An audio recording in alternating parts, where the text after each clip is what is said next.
So yesterday we heard Jeff Lichtman give a beautiful talk, and I love looking at those pictures. Probably all of us do. And he emphasized the value of looking at data and trying not to impose too many preconceptions, before you can really absorb all of the stuff that's really there. So he almost cautioned against abstracting away, or at least not doing it too early. So this talk is really kind of, the pendulum has swung to the opposite pole and might be called abstractions gone wild.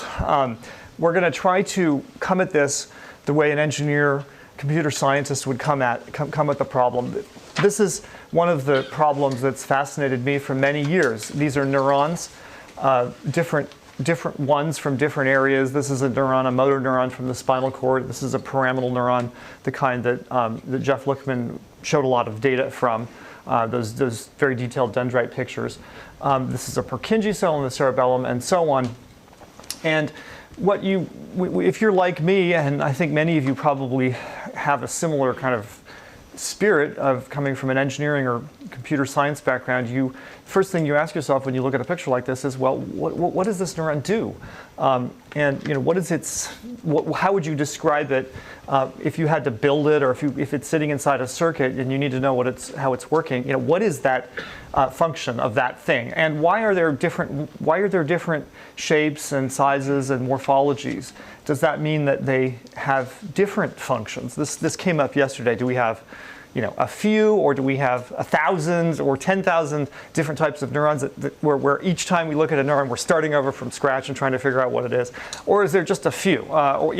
So that's the kind of question that we'd like to get the answer to, if you have any hope of understanding what the brain is and how it works. So I'm going to talk about this subject and ways that we have tried to bring kind of engineering approaches to help answer this, really a scientific question: what does a neuron do? And just as a prelude, I only yesterday, kind of, between yesterday and today, think that we can at least firmly say that the answer is it's more than one type of neuron, two at least. And I'll make an argument for that. So let's delve in to what kind of question we even want to ask. Kind of, what's the first question that we would ask in order to move towards understanding a neuron? So this is a pyramidal neuron. It's something that I have focused on in the work that we do in my lab.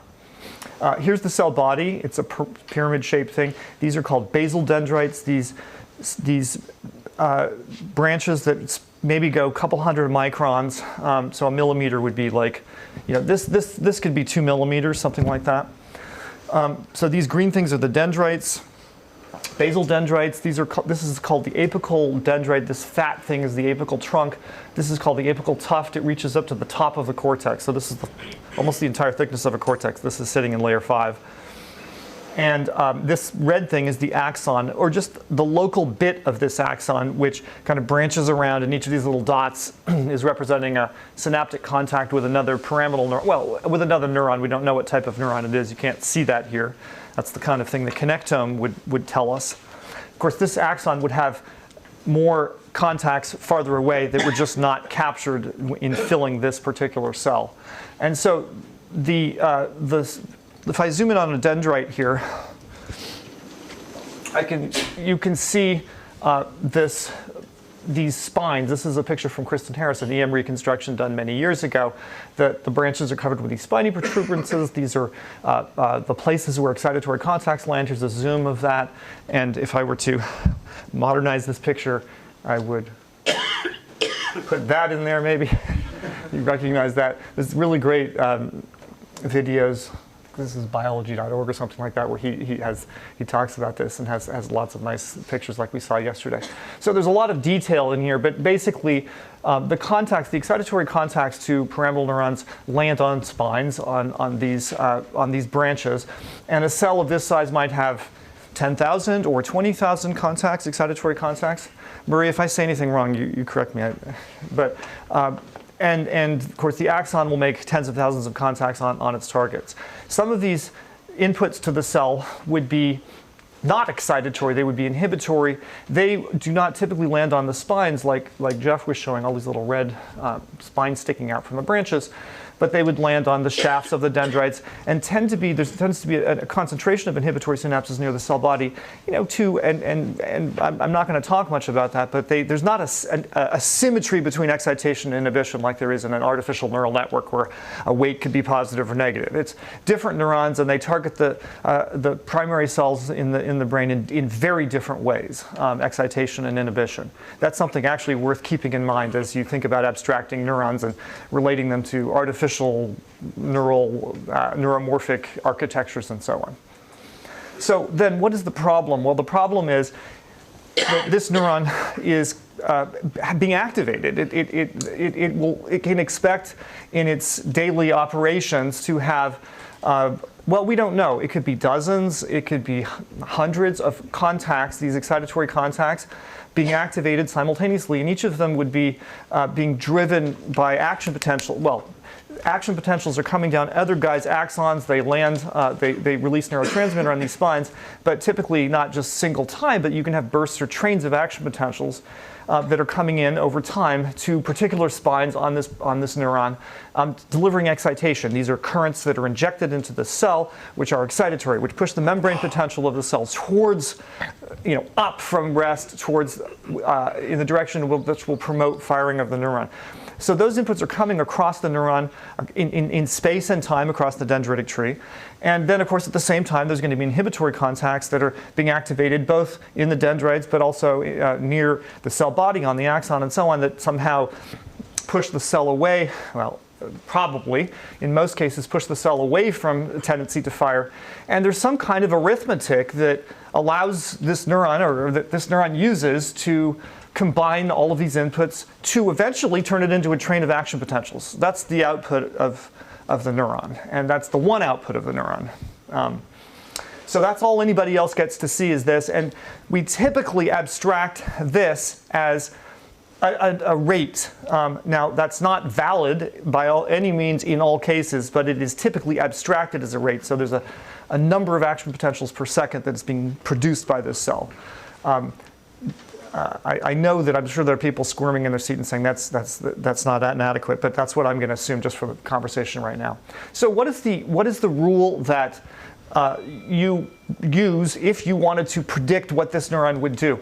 And that's actually something that I would say is a long-term goal of mine. I would love, and I think we can actually do this, I would love to be able to have you come in here and indicate where what synaptic contacts you're interested in activating and put little dots down and tell me what trains are coming in to those synapses, what patterns of stimulation you're delivering to which places at which times on this cell, excitation and inhibition. And then have me be able to take your input and tell you, like on a piece of paper, like look up at my little black book, and literally without a computer and within a minute, be able to tell you how the neuron will respond to that, like how many spikes per second. I actually believe that this is possible to do, and I'm almost want to set up a contest to see if we, to see who can predict with a pencil and paper and maybe a few tables what the firing rate of the neuron will be. So that's the goal, because if you could do that, then it means you really understand what the neuron is. What the neuron is. Any questions so far? So why pencil and paper as opposed to a computer? Good question. Why pencil and paper as opposed to a computer? Well, if you could do it with a pencil and paper, it means it's really simple. So you've boiled it down to something that requires the minimum amount of stuff to compute it or to represent what the computation is. We can throw this into a compartmental model that has 1,000 compartments, tens of thousands of differential equations, do numerical integration over thousands and thousands of time steps. It's all really nonlinear, and then count, voltage spikes coming out. Or if you could do it with a pencil and paper in 1 minute, it knows you've captured something, or it means you've captured something, and that's the kind of thing that we'd like to capture. The most compact description that we can that doesn't. It's as simple as possible, but no simpler, right? Yeah, so it sort of answers my question, but how many parameters do you need to approximate it well enough? I mean, like conductivity, length, something like that. Are there Well, that is a great question, and it's exactly the spirit of this entire presentation is, how many parameters, but also what are the parameters that you would need to describe this neuron? Okay. And what we hope, and Jeff's kind of, the way that, we see these pictures and you go, my God, it's just this incredible thicket of just stuff. And it looks really, really complicated. But we all accept that if we understand what this dendrite is and does and describe it, then when we want to get to this dendrite, we're going to be well along the way to understanding that one too. It's probably the identical device essentially, but just with different stuff connecting up to it. We have to have some faith that there is some repetition of, and of course I believe that. I mean, I admit it, that this neuron and the neuron that is right next to it will be the same. We have to be careful, but there will be. But that's the right question. How many parameters do we need to describe, let's say, one spine, one branch, one neuron, et cetera? That's exactly the spirit of this presentation. How would you verify the prediction? Good question. One way that you can do it is you can set up parallel experiments and model tests. So you could experiments can be done, and I'll show you a couple where a real neuron is stimulated in, say, a brain slice in a certain way, and a prediction is made and tested and so on. That's one way to do it. See if when you see that, see if you find that satisfactory. Okay, let me move on here. Okay, this is really kind of something that we just cover quickly. How complicated a model do we need? Maybe that's kind of what we were just talking about. The thing about neuron models is they're kind of in a two-dimensional space. One of them is where you go from simple to complicated morphology, and one is when you go to simple to complicated dynamics. And things that we're familiar with will fit on this graph. So for example, a perceptron, McCulloch-Pitts neuron, or a unit in a neural network, a rectified linear unit or something falls over here. We don't have a morphology. There's no dendrites. And there's no dynamics. It just adds up weighted inputs and then puts it through some kind of a nonlinearity. If you go to this corner, you have like an Izhikevich neuron. It's an integrate and fire neuron. It represents like the ion channels that generate action potentials, but it still doesn't have any morphology to it. If you go to this corner, you have something that is an abstraction that includes, say, dendritic morphology, but maybe continues to have a simple rule, non-dynamical, that was not described by differential equations, rule for integrating inputs. And in this corner would be a detailed compartmental model, which is just trying to reproduce what the neuron actually is on the computer, with all of the physical stuff in it, cables, channels, capacitance, everything that you would have in a real neuron, so that you can kind of replicate it and do an experiment on that thing so that would be just like what you might do on a real neuron. And then also we can abstract in different amounts the output code of a neuron. And as I said, we're going to talk about a rate code almost exclusively today. But it might be that the output code needs to be discussed in terms of individual spikes that come out at individual times. And that's a perfectly valid thing to want to do in certain situations. So the answer is it depends on which neuron. And actually, fortunately, those are the very two neurons, I didn't mean to do that I'm going to mention as having very different descriptions, and also probably what scenario the neuron is being used in. It might change how we would want to model the neuron, because the same neuron might be used in different ways.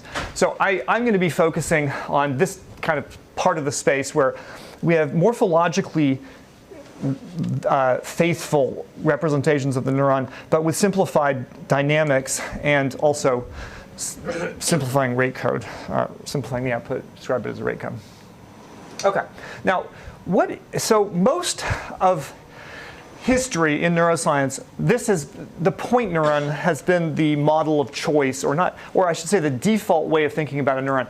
I pulled pictures out of kind of well-known papers that make this point. This is from Hubel and Wiesel's paper, simple cells in a complex cell. These are, okay, they're not always drawn as round shapes, but basically you don't see dendrites in these pictures. So the cells are typically represented or are thought about in terms of a thing which combines all of the inputs in one place, and then there's a number that is produced, or an action potential is produced, or an output that is produced at that place. So this is a neuron, and it receives, or let's see, where can I show you one? These neurons receive inputs from a couple of sources, and then they fire or don't fire, and then they drive other neurons, and so on. So dendrites have disappeared completely from the pictures of most models in most papers over most of history. And I heard somebody once say, well, it used to be in the old days when Cahal was doing this, he would draw these beautiful things. But, if you wanted to, if you publish a paper and it was just took up too much space to draw the dendrites in, so people stopped doing it. And then they kind of forgot about them. And there really wasn't a way to study dendrites in the old days. The techniques for recording from dendrites and imaging dendrites didn't exist. So they kind of fell out of use. And it's very much pushed the experimental side of the field towards thinking about neurons as point neurons. Summing devices essentially with a threshold attached. Now, here's something that I just wanted to add because it really relates to this issue of abstraction and how you have to be careful how you interpret what you see and how influenced you are by what you see and how complicated things look. So this cell, the Purkinje cell, is arguably the most intricate dendritic tree in the brain. These fan-shaped dendrites are extremely elaborate and hierarchical. It's got many levels of branching, so maybe this is 5 or 6 or however many layers of levels of a tree. And these also are the prize winners for a number of contacts. A typical Purkinje cell may receive 100,000 or 200,000 contacts, synaptic contacts from other neurons. They come through perpendicular to the dendritic tree. Again, these are kind of fan-shaped dendrites. So they come through and they make contacts here like 100 or 200,000. So it's really important to know what's the rule for combining 100,000 inputs to one neuron. And it could be very complicated. This is just a more modern picture of a Purkinje cell, and I throw in one more modern picture. Well, you can zoom in. Can I zoom in here? Oh, I don't know if I can. Well, anyway, you can see there's just this incredibly intricate sort of twigs, that are covered densely with spines. They're really unbelievably prodigious collectors of input. So what is known about this? Well, interestingly, so this is from the cerebellum. The cerebellum is that thing sticking out at the back here that kind of has a cauliflower-like look to it.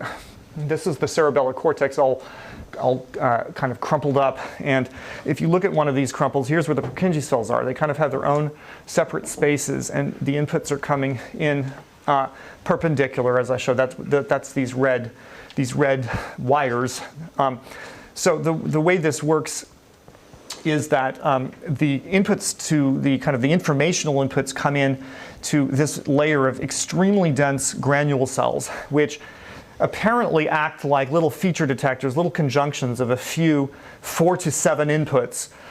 These little red cells are granule cells, and they kind of conjoin or make literally a conjunction, something like a conjunction of 4 to 7 inputs, which happen to be in the area kind of at random, and they become little features. And then those features are broadcast up. The axon turns left and right and cuts through this set of Purkinje cells, and makes contacts on some of the dendritic trees, about half of them. It's a 50% probability that any axon makes a contact.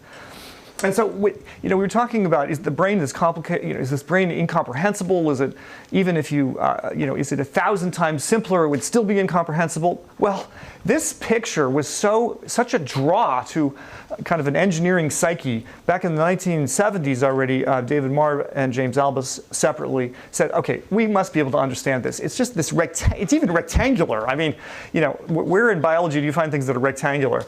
It's like a rectangular interface. It's so regular. You have these output neurons. You have this massive number of feature detectors. It must be comprehensible, and models have been built. And so that's what's being shown here. These are kind of the inputs coming in. They're turned into these little conjunctive features. They're sent up through many of these cells, which make contacts. Those contacts are modifiable with plasticity rules that are known. So it has to be possible to understand this machine. Now, one of the missing pieces is, what is one Purkinje cell, this huge dendritic tree? Is it some complicated hierarchical logical processor, or what?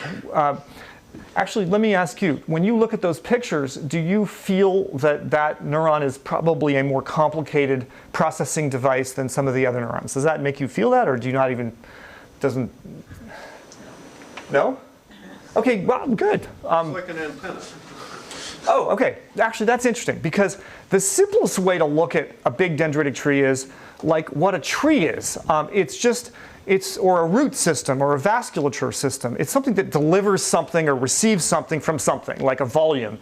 You have roots in the ground that receive nutrients, and it doesn't matter that it's a complicated shape. It's just, what'd you call it? Yeah, An antenna. An antenna, yeah, okay, there you go. An antenna is something, again, that creates surface area, or, and now in the brain, it's an antenna for information. You can think of it, or a root system that's pulling in information rather than nutrients. So maybe it isn't complicated, but on the other hand, it has a hierarchy to it, and if you start thinking about hierarchical things in hierarchical circuits, you might think about logic circuits, and maybe it's that, because they're very nonlinear. They have these, there are nonlinearities in these, that generate very nonlinear events in these dendritic trees, so maybe it's something more complicated. Well, anyway, there's this paper, I only found this not too long ago, but basically, Marr and Albus both thought for completely engineering reasons that these cells should act like perceptrons. They really should be big linear summing devices. And it turns out this experimental paper, and I think there's at least one more that I found, basically says this is just a sum of weighted inputs. And they actually did experiments, and quite a bit. It's a fun paper to read. And so, okay, now maybe maybe we have an answer. That neuron, despite its visual complexity, is actually about the simplest thing that you could possibly describe as an integrative unit in the brain. Now, I don't know if I would bet my life that this is the whole story, but it may be, it may be really all we need to know. I don't know. So that's kind of interesting that some neurons may have a very, very simple description. Actually, I want to just call attention to something about a Purkinje cell, because I'm now going to jump to a different kind of cell and make a different kind of argument. This is a tree. I took a picture of this on the way over here this morning. It's actually kind of similar at some level that terrestrial trees, the kind that grow outside, they have this property like Purkinje cells of having kind of big trunks that become a little bit less big, a little bit less big, a little bit less big, and then you have lots and lots and lots of twigs that have a lot of surface area, kind of up here like this. And the same is true of a Purkinje cell. So they have a particular organization. Purkinje cells are kind of more like terrestrial trees in this respect. Now, there are other types of neurons, and I'm going to get that don't have that at all, and they're kind of the opposite of that. And I'm going to show that in a second. But before we get there, I just want to start building up this kind of slide, which will capture what sort of sequence of ever more complex models might be appropriate to use. This is just saying, here's a cell, here are two dendrites, there's 4 inputs on these 2 dendrites. And the abstraction that would be applied to a point neuron or a Purkinje cell, which basically acts like the world's mother of all point neurons, is just that all the inputs are added together, and then they go to the spike generating mechanism of the axon, which could be nonlinear or not. So it's the simplest possible thing. So that's that. Now, let's accept that that's a point neuron. Other types of neurons have very different morphology, and I said almost the opposite, where most of the synaptic contacts are not on little tiny twigs, which are sort of very hierarchically deep in the cell's dendritic tree, but they're kind of the opposite. Most of the synapses are on long, thin, unbranched terminal dendrites. And let me show you some of the consequences of that. So if that's true, then this point neuron hypothesis starts to become less feasible. Okay, there are problems with it. Here is a pyramidal neuron, and you can see what I meant when I said long unbranched terminal sections. You see these long dendrites? They go hundreds of microns, and many of them don't branch over that time. Most of the branching occurs closer to the cell body, and then you have longer unbranched. And actually, this unbranchedness and the longness of them is something that increases when you get, for example, in humans. I just saw a group. Where are they? Is it maybe Dutch group, and Idan Segev is working with them. Does anyone know who I'm talking about? Okay, and they were looking at the human neurons, right? And they found human neurons are like extreme neurons, and they're extreme in this sense too. They have many dendrites, very long, kind of unbranched. Okay, so that's the opposite sort of tree-like structure than a Purkinje cell. Now, the thing about that sort of architecture for a cell is that because of cable theory, so if you take a long kind of neural cable, these are coaxial cables, they have a conducting inside and a conducting outside the extracellular medium, and then you have this insulator, the cell membrane. you have attenuation, you have interesting voltage conduction and current conduction effects, and it's very asymmetric. So here's a current being injected. This is a model, a current being injected into the middle of this dendrite, and here's the depolarization. The voltage signal here would be 0, or the resting potential. So there's a significant depolarization at that point, and the attenuation of voltage moving outward is almost nothing. So voltages are conveyed very asymmetrically, very well going outward, and there's a very steep attenuation of the voltage signal going inward.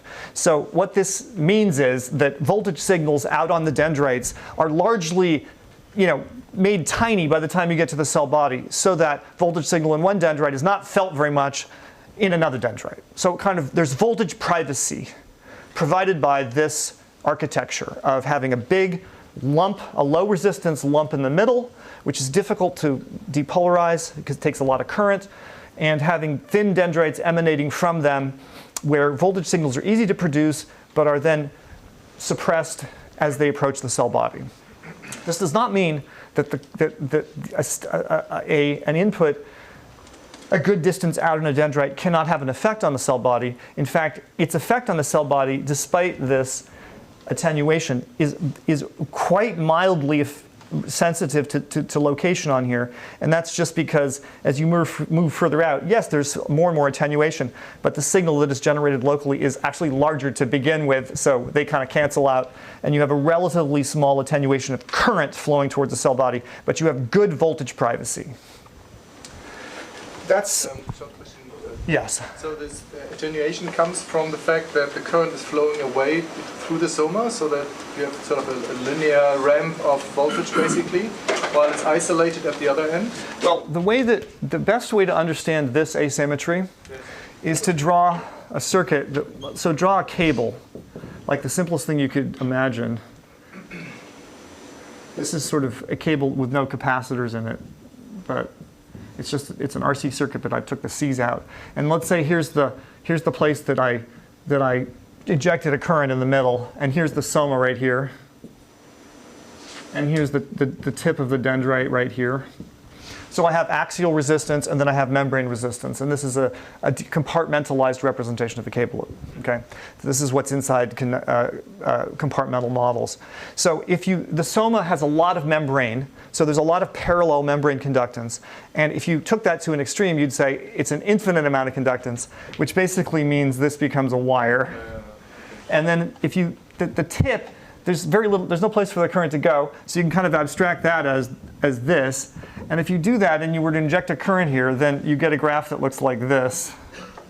V here, and 0 there. Yep.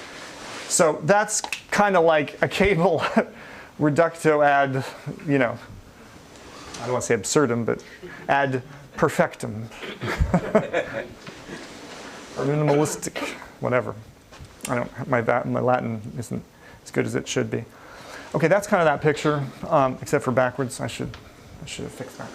Anyway, voltage privacy was the point that I wanted to make. Now, I want to do an acknowledgement.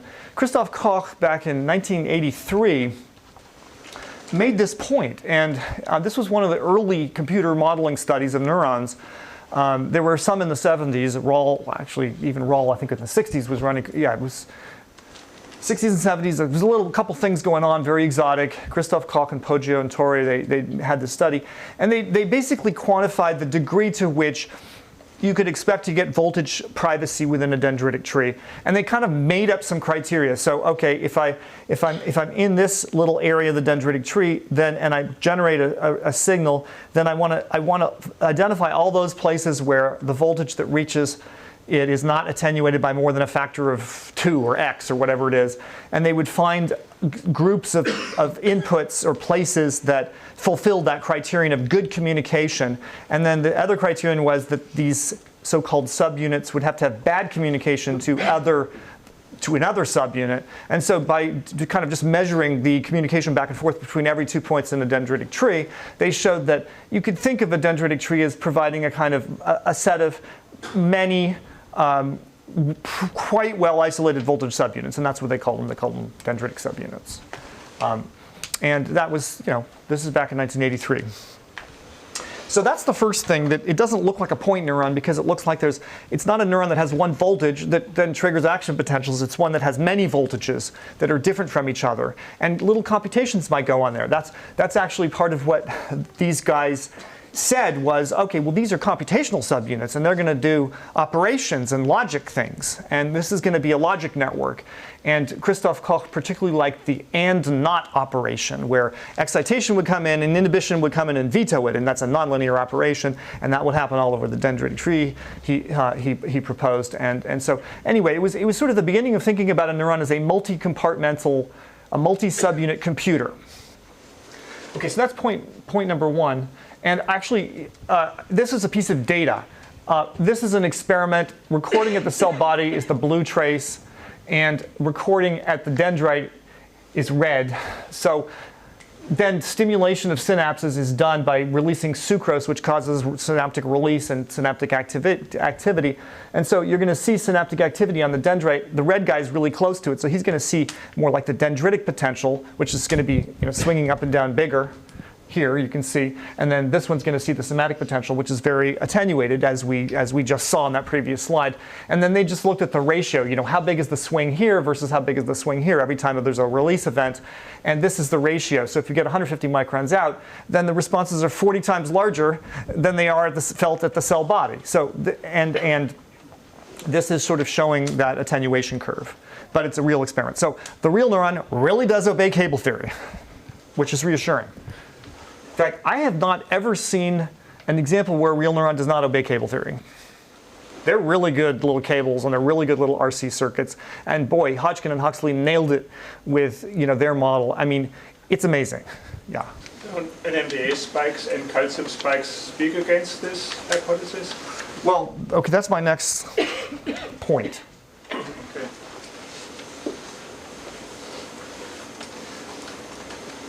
NMDA spikes, I told you. Okay. So problem two. So problem one is, okay, if you're talking about is our neurons point neurons, problem one is, well, they clearly have multiple separate voltage signaling domains. That doesn't seem very point neuron-like. Second problem is that inside those domains, the question is what goes on inside those domains? Maybe nothing.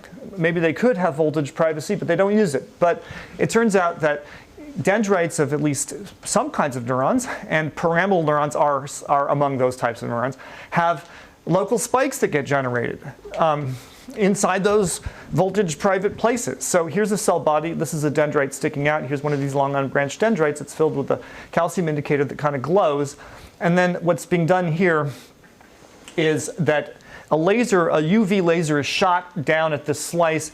The fluid, the extracellular fluid contains a chemical called a caged glutamate. Glutamate is the neurotransmitter that would normally activate synapses here, excitatory synapses, but it's got a caged compound, so it can't really be glutamate. But then when the laser hits, it uncages, and suddenly there's a little puff of glutamate right in the location. You get a synaptic activity, and that's this. So you can kind of create fake synaptic activity by pulsing with a laser at different points and get little excitatory postsynaptic potentials. And so they did that, and they would hit the laser a little harder, a little harder, a little harder, and then suddenly, boom, a spike would be generated. And that's this sort of a sigmoidal curve, a gradual increase and then a big jump when a threshold was crossed and a certain amount of excitation impinged on that dendrite. And that's called an NMDA spike. I don't show here, but when they blocked, I guess I just didn't have the curve, when they blocked this NMDA, and I'm going to talk about it in a second, NMDA channels, the spikes were completely abolished. Now, maybe, do you think it would be good, Bruno, maybe I've asked your opinion, maybe I could just use the slide. I didn't know, this is a little bit dry, but it might be worth spending just 1 minute talking about NMDA channels because they're so important to neurons. So why do you get a spike? Okay. The thing, what NMDA NMDA is a chemical that is like glutamate, but activates only a certain type of synaptic receptor that's excitatory on neurons. And almost every synapse and every excitatory synapse, or many excitatory synapses in the central nervous system, are glutamate synapses, or most of them. And most of those will have NMDA channels. They'll be activated. They're a certain subtype, and these channels have a very they have a nonlinear voltage dependent property that allows them to generate spikes when enough of them are activated locally. There's a regenerative voltage spike generated, not exactly like an action potential in a neuron, but following similar kinds of mechanisms.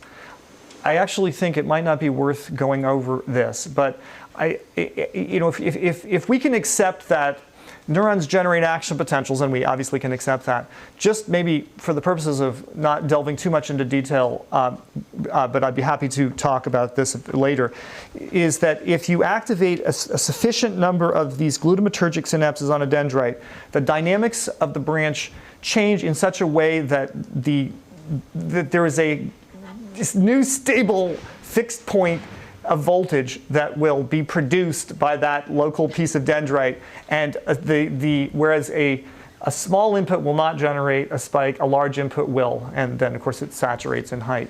And so this is sort of what's on, just absolutely covering the dendrites of pyramidal neurons are NMDA channels, and there are other types of glutamate channels as well. But these dendrites are sitting there waiting to be activated strongly, and when they are, they can generate local spikes and send these big boluses of current to the cell body. Much more current gets sent to the cell body than if that dendrite is stimulated in a sub-threshold way, if not sufficient input to trigger a spike. So they are very nonlinear branches.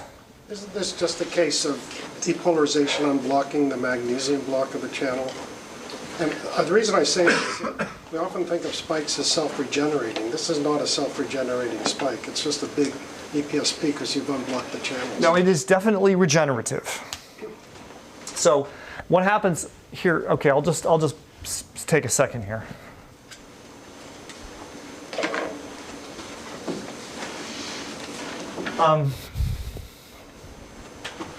So if we had a linear, an NMDA channel would be represented like this. Here's the conductance, and here's the battery. And the battery is, by luck for my graph here, has a value of 0. It means, anyway, without dwelling on that, this is how one would represent an NMDA channel in parallel across the membrane. And if GNMDA were a conventional resistor, then the voltage-current relationship would be a line. Now, let's call this the resting potential of minus 70 millivolts of a cell.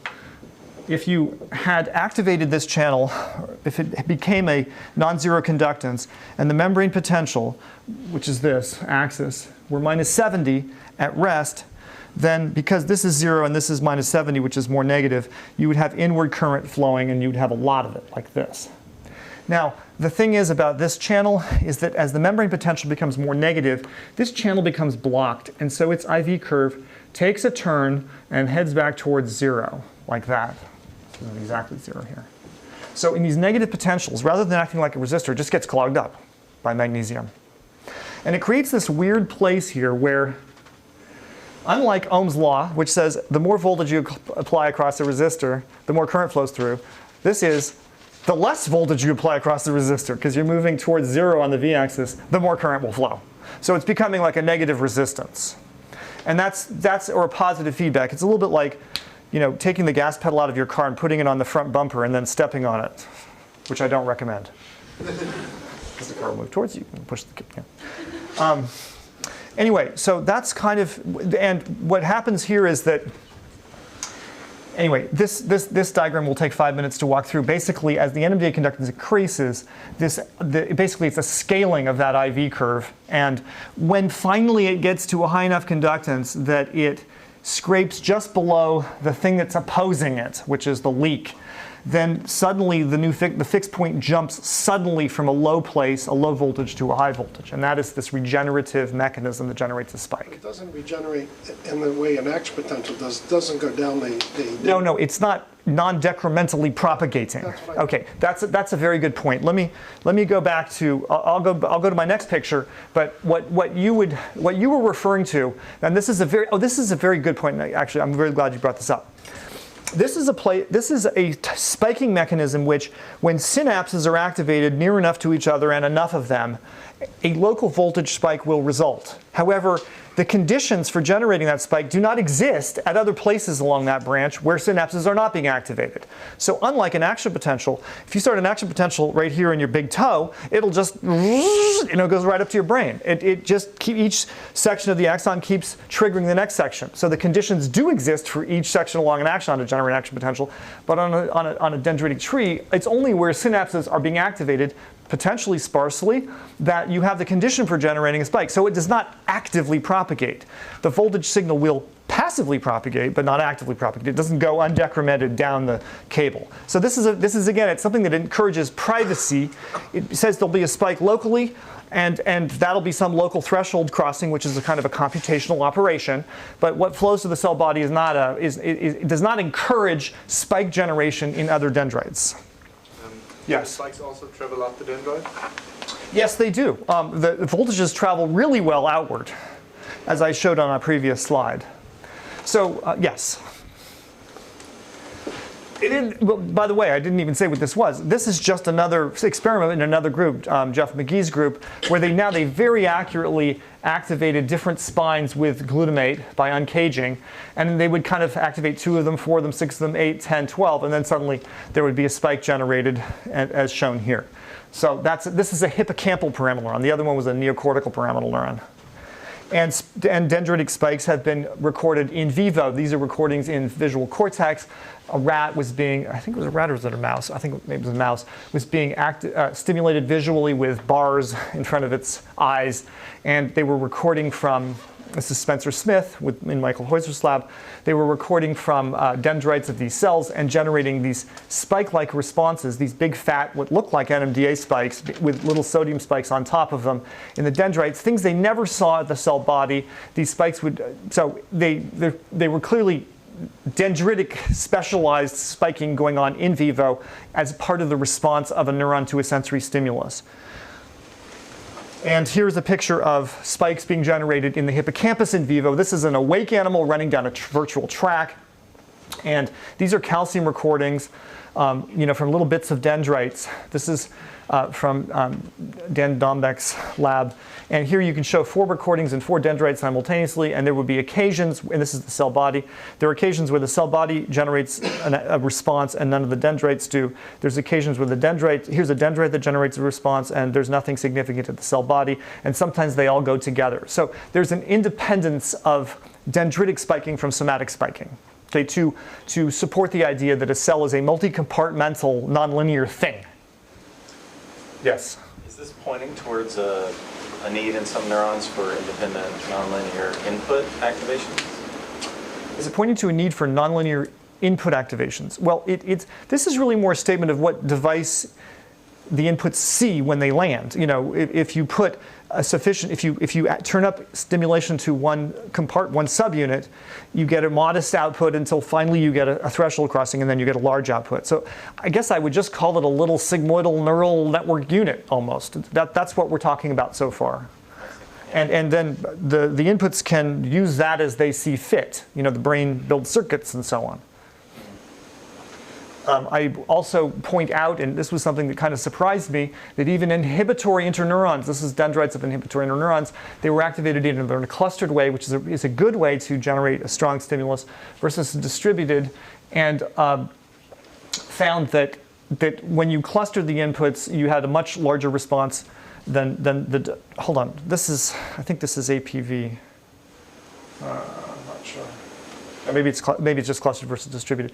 Anyway, they found that there was a superlinear response when the inputs were clustered, and this was consistent with oh yeah, here we go, AP5. AP5 is a blocker of NMDA channels. Yeah, here, that's what the blue one is here. So when the inputs are clustered and NMDA channels are not blocked, you have a kind of a linear increase in the response, and then there's a superlinear increase, which is what's produced by the NMDA channels. Yeah. So the NMDA channels kind of are like spring loading. Mm-hmm. And they create a kind of a stereotyped voltage spike that's of stereotyped height and that generates a lot of current. If you block NMDA channels, you get a small fraction of the current of the cell body. It may be the case that that pyramidal neurons don't fire unless there are NMDA spikes in vivo. It could be the case. Or they don't fire much. Or they're not firing strongly ever unless these events are going off. It could be. Question. Yeah. When you're dealing with inhibitory neurons, where you having glutamate, it's mostly GABA or something like this. No, GABA, inhibitory neurons release GABA. Yes. But they can be excited. Okay. So you have to excite them in order to make them fire, in order for them to release inhibitory. Purkinje inputs coming from the granular cells. Those are excitatory inputs.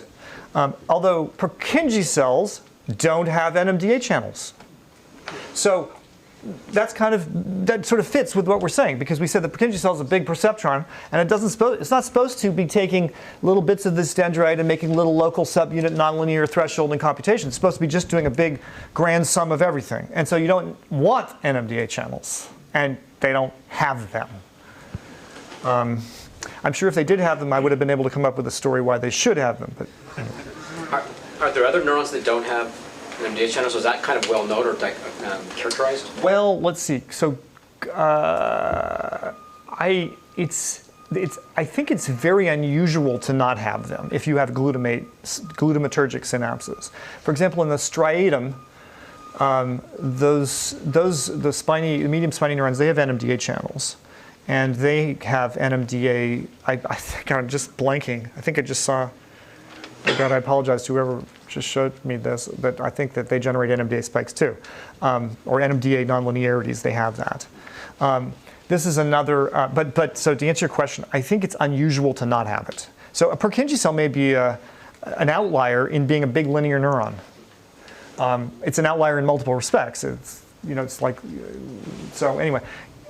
You know what? I'm going to skip this. It's making the same point again. This is the work of from Antich, surgeon Antich. They were using voltage-sensitive dyes, and actually no. This speaks to a slightly different issue, which I'm going to point to. When we want to build up an abstraction of what the neuron is, okay, now we've kind of we saw that there's a biophysical basis for saying that there would be voltage isolation between branches because signals are attenuated strongly as they move towards the cell body. The voltage signals are attenuated strongly, so you should have voltage privacy. So we said that, and then we pointed to the fact that these branches can generate spikes. This graph here shows you when you generate a spike in one dendrite, what does it look like in another, and that's shown here. So here, the release of glutamate is occurring at locations 5 and 6, and these are voltage-sensitive dyes responding, and you see this big response at locations 5 and 6. As you move down towards the cell body, the magnitude of the response, that big slow NMDA spiking response, is very attenuated. Now what happens is, as a result of the current that's generated by this thing that flows to the cell body generates two action potentials, and a little bit later those action potentials are back propagated, and you can see little versions of them on top of the slow spike that generated them. But then in the other branch, where is it? Positions 7, 8, and 9, which is on a different dendrite. Wait a second, where am I? Oh, here we go, 7, 8, and 9. You don't see any sign of that subthreshold spike. You just see the somatic action potentials. So that's right there on this slide, the sort of demonstration of the isolation. This is another one where spikes are generated in this part of a pyramidal neuron dendrite, there's two recordings, red and blue, and spikes can be generated on either of those dendrites with these electrodes. And when they were, you could have a big blue spike, but then measured at the red electrode, there's very little. Or you could generate a spike on this dendrite and have a big response and have very little on the blue electrode. So this is, again, showing the combination of local spiking and good voltage isolation within one neuron. Yes? I was wondering if the NMDA spikes can be generated at resting potential without any inputs, so like some random. Well, I mean, an NMDA spike kind of by definition means there's a large NMDA conductance.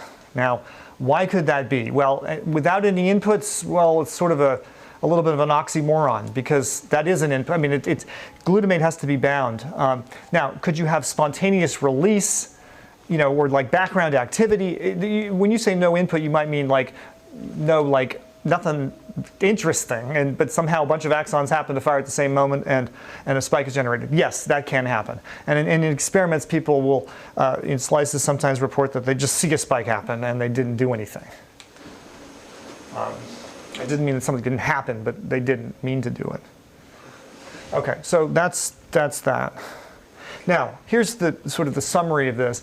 If pyramidal neuron dendrites, and by this I mean neurons that have long, thin, unbranched terminal sections with lots of NMDA channels on them, which is a lot of neurons, generate local spikes and act like separately thresholded compartments, shouldn't we be thinking about a multi-layered model of a neuron? In other words, something like this, where you have the cell body, but instead of just adding everything, it adds things, with their own little local integrative units, and one branch is one unit. That's an abstraction. It's an oversimplification, probably, but is this not a better model to adopt? And so here's an experiment that tests that hypothesis in a very direct way, in the most controlled way that we could think of. This was in collaboration with Jackie Schiller. You have two inputs. You're going to put them either together on one branch or you're going to put them on two branches and look at the difference. And here, input A was generating a little EPSP. A black trace, B generates another black trace. Blue is the sum of them, so that's what you would expect if it was kind of a linear unit summing. And red is what you actually got when you applied both inputs together. And it looks linear for a weak input, so just a few spines being activated by the two individual inputs. Now if you get a little bigger input, A and B, a little bit bigger than here. Now blue is a little bigger because you've had more total sum of these two. But now a spike is generated. Clearly a superlinearity. And if you were to send in really big inputs, now these are almost probably spike-like events in and of themselves, and so the sum is large, but the actual thing is, there's a saturation effect going on, and so the actual voltage response is not linearly, it's a sublinear effect. And if you look at, here's the expected, what you're supposed to get by kind of the linear assumption, and what you actually get for weak inputs, that you sort of do get what you expect, red equals blue, and then you get a superlinear thing, and then if you keep going, you can get saturation, and you can kind of go below the line of linearity and get a sublinear thing. Now this pattern is exactly what you'd expect for two things adding up underneath the sigmoid. You sort of have a linear part at the beginning, and then it goes superlinear, and then it goes sublinear. And then the control experiment is to do the exact same experiment with inputs on two branches. Now you get something that's close to linear in all cases, and that is shown. That data is shown here. At least we can say that summation between two branches is very different than summation within a branch. In a branch, it looks like it's obeying a sigmoidal thresholding on a linear sum of the two inputs, and this just looks like a linear sum. So that supports the idea that subunits are nonlinear. They have nonlinear at the little thresholding, and then they add at the soma. A two-layer model. We're about to take a break? Oh, yeah. Okay, so yeah, let's get to just the end of this little bit. So I just want to point out that two-layer models are very interesting. We all know that a two-layer model where you have a layer of nonlinear operations and then you have another layer is in principle a universal computer. And so it's certainly a more powerful processing device than a big linear sum with a threshold stuck on the end of it. And interestingly, a lot of cells, there's a lot of literature in the brain where cells have been recorded from and they look like two-layer models, at least the way they have been described by the neurophysiologists who've recorded from them in sensory experiments and so on as two-layer models, where you have some kind of receptive field subunits that appear to be summed inside the neuron. And we've thought, here's maybe the subunits, receptive field subunits, actually correspond to dendritic subunits. And this is a hypothesis that we've been sort of entertaining for a long time and hoping turns out to be true. Here's an example of a type of sensory receptive field subunit. These were experiments by Hubel and Wiesel. This wasn't their paper. This is a textbook presentation. But they recorded from cells that had these oriented light-dark filters, essentially, almost like linear filters that liked an oriented bar here or an oriented edge here or here or here or here, et cetera, over a larger receptive field. And they postulated that maybe the neuron, which responds to any of these positions, and therefore seems to be a sum of these nonlinear subunits, or separately thresholded subunits, that's a perfect example of a two-layer model. And interesting, I found a comment from 1982 by David Hubel. He said, one has to consider the possibility that in the monkey, the simple cell step, which are those sort of individual kind of spatially localized receptive fields I was pointing to, may be skipped perhaps by summing the inputs from cells, sort of the precursor cells, on the dendrites of complex cells. In such a scheme, each dendritic branch of a complex cell would perform the function of a simple cell. So he kind of, maybe anticipated in 1982 that maybe there could be dendritic subunitization that is accounting for the subunitization of receptive fields.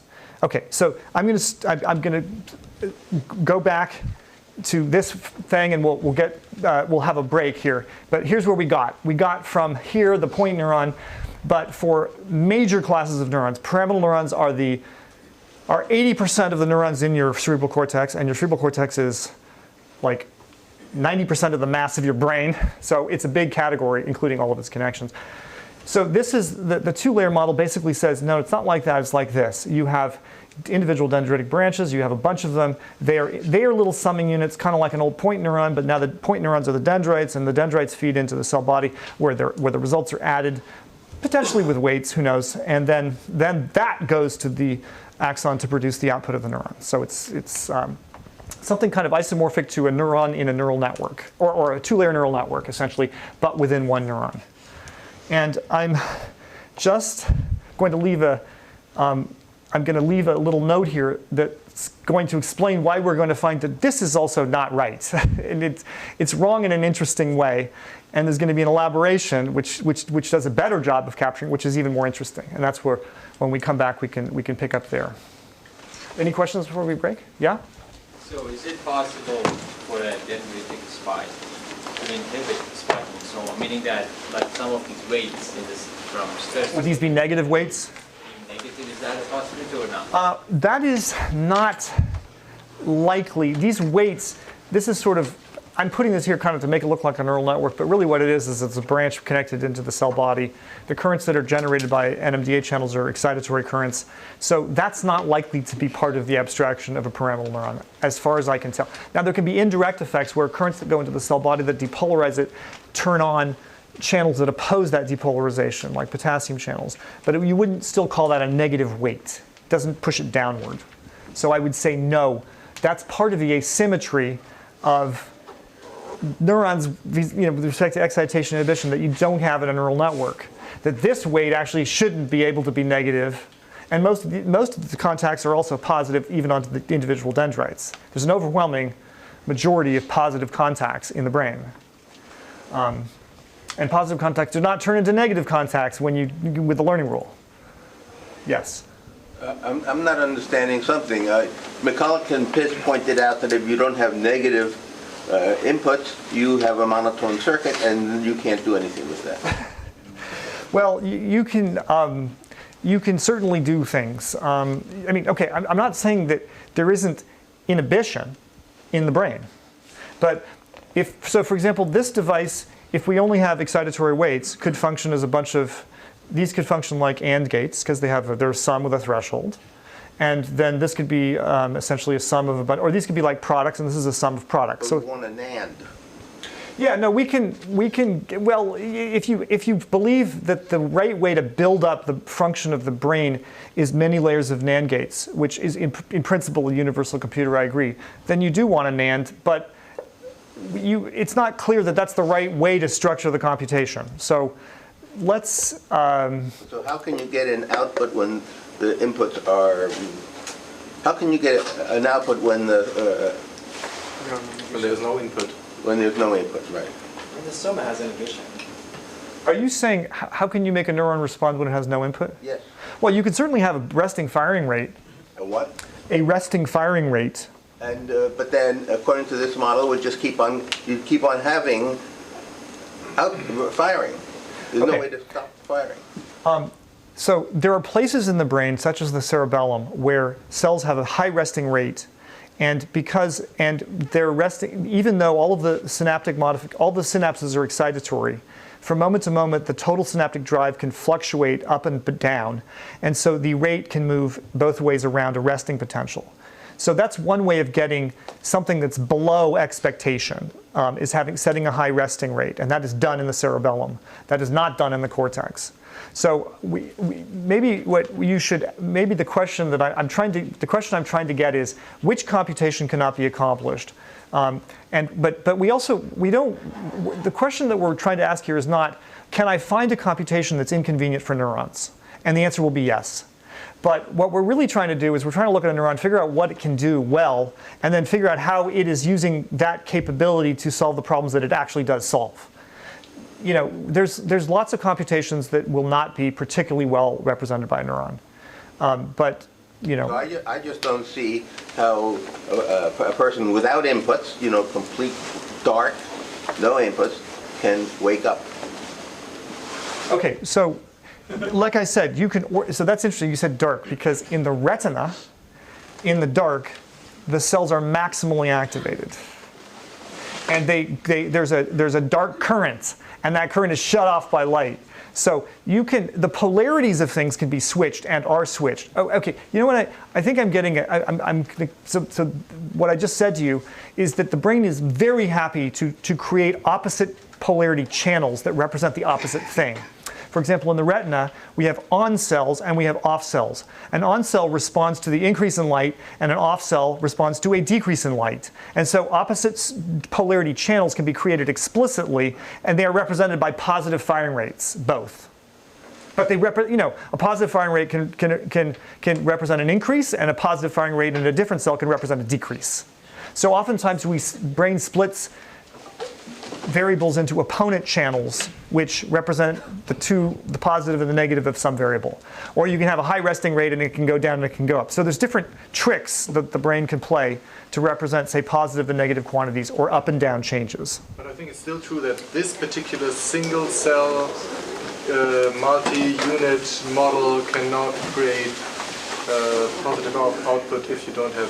I mean, there's this gray circles, so the connections from the subunits to the soma don't have inhibition. Yes, if these are positive, and all these, and in fact, yeah. Network, so you need right, and now all the inputs to dendrites are not all positive. They do include inhibition, and I'm going to talk about that in a little while. But yes, you can't.